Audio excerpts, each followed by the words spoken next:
Hi, this is Martha Smith, horticulture educator with University of Illinois Extension, and welcome to Martha's Shed Talks. I garden in USDA Zone 5B with annual cold temperatures between -10 to -15 degrees Fahrenheit. This week I want to talk about using yellow foliaged plants in the landscape. Bloom times in my perennial gardens come and go, and sometimes there is very little bloom color. That is when foliage color really is important. Just an accent here and there really keeps visual interest going. I incorporate yellow foliaged annuals, perennials, and woody plants to visually pull the landscape together, sort of like connecting the dots. So let's get started.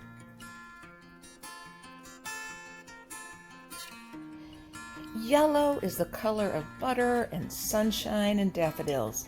But in the garden? Yes, add some foliage color into your garden. Let me share with you a few favorites and how I like to incorporate them for the biggest visual impact. Here we have a yellow-leafed barberry that draws your eye to this garden all summer long. So let's talk about using foliage color in the garden. This is a very green design. Nothing draws your eye. Yes, you have different sizes and textures, but still very green. You can change up your shades of green, and that does make the landscape pop, but it is still very green. Adding blue or purple-leaved plants causes a visual block or a hole in the landscape. Some people call this a sink, especially when color contrast isn't there. To me, the dark colors recede and get lost. But add shades of yellow and the garden comes alive. You probably don't realize it, but your eye moves through the scene and actually connects the garden. On the flip side, too much color can be chaotic and your eye can't pull the garden together. Now you can add the blues and the purples to create visual contrast and a much more visually appealing garden. This is little honey oak leaf hydrangea. In the spring, it opens a lovely shade of chartreuse gold. Here I have a blue lupin in front, and the contrast makes you really notice the blue flowers. Without the contrast, you wouldn't notice the blue as much. At my pond edge, I have a small bog planting. Bowles Golden Sedge offers a yellow accent all summer, but works very well against the deep purple Japanese iris when it blooms. HAKONECHLOA All Gold is a great addition to a shade garden where the lighter color really stands out. Again, work with placement against contrasting colors.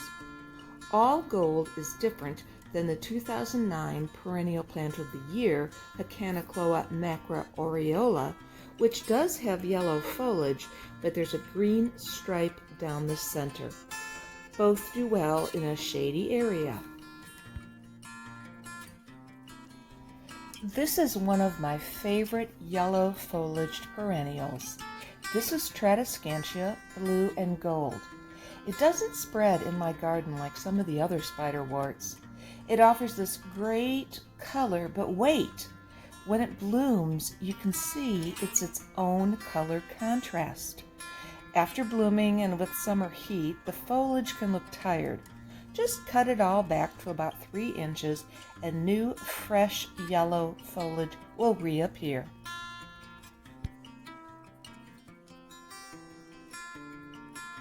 Some argue that these really aren't yellow, but more of a chartreuse color. This is Evil Ways butterfly bush.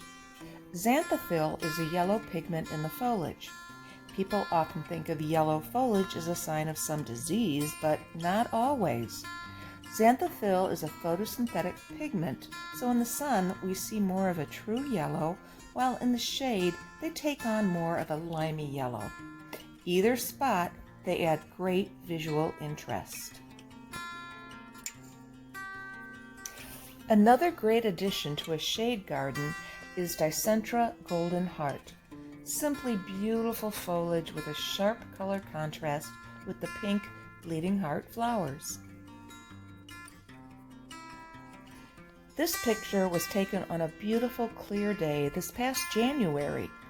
The gold mop Chamaecyparis on top of the pond really draws your eye while pulling the garden together with the Chief Joseph lodgepole pine. That's on the far right. Gold foliage conifers really add to the winter landscape.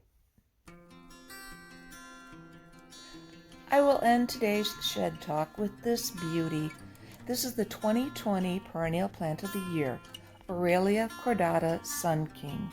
In my garden, it faces east and receives full sun up until about 4 o'clock in the afternoon. Lovely accent in the border. It gets about 4 feet tall, so give it space in the back of the garden and play with color contrasts. So what are your favorite yellow foliage accents in your garden? Thanks for watching.